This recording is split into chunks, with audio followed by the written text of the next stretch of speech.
As-tu déjà eu l'impression que les gens ne viennent vers toi que lorsqu'ils ont besoin de quelque chose?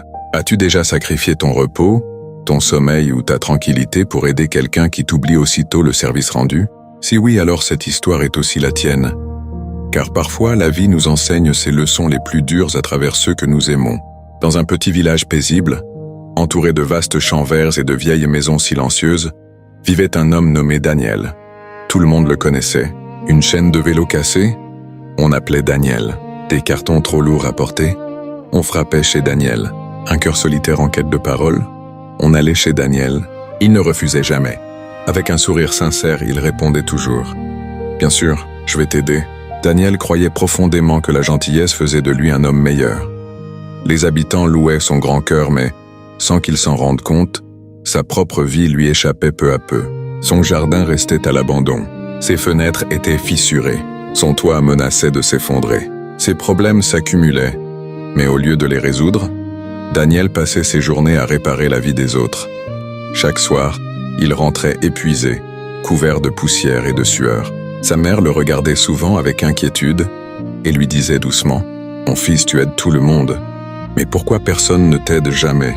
Daniel souriait faiblement. « Ce n'est pas grave, maman. Un jour, ils se souviendront de ma bonté. » Mais ce jour n'arriva jamais. Un soir, le ciel devint lourd et le vent se mit à hurler. Une tempête approchait. Les habitants du village se précipitèrent pour protéger leurs biens. Daniel sortit lui aussi, mais pas pour sauver les siens. Il courut aider son ami Oliver, dont les outils étaient encore dehors. Ensemble, ils travaillèrent de vite.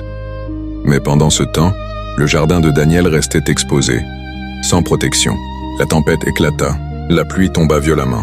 Le vent ravagea le village. Quand Daniel rentra enfin chez lui, son jardin était détruit. Il s'assit sur les marches, trempé, regardant en silence ce qui avait autrefois été son havre de paix. Sa mère posa une serviette chaude sur ses épaules et murmura « Aujourd'hui, Daniel, tu as sauvé les affaires de tout le monde, sauf les tiennes. » Cette nuit-là, quelque chose se brisa en lui.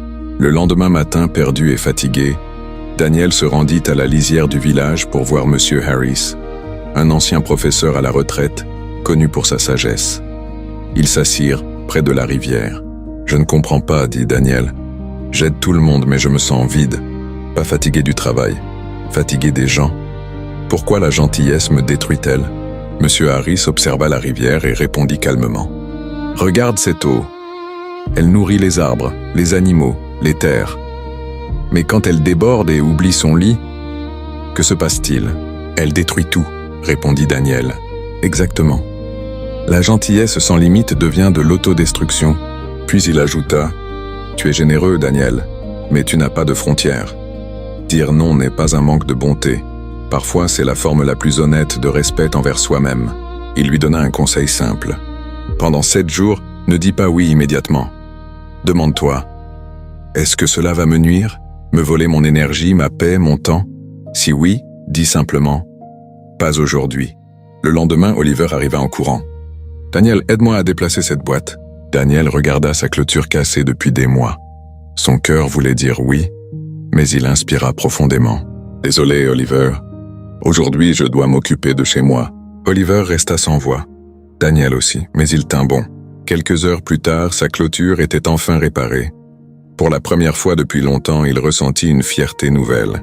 Les jours suivants, il refusa poliment d'autres demandes.